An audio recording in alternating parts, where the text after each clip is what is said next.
You ask Tiger to solve. This deals with linear equations with one unknown.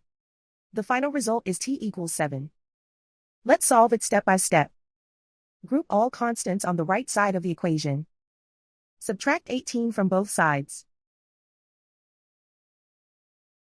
Group like terms.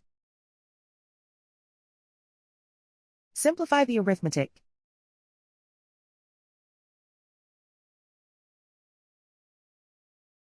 Isolate the m.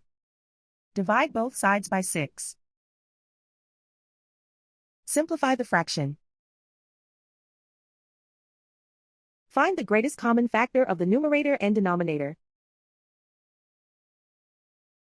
Factor out and cancel the greatest common factor. And so the final result is t equals 7.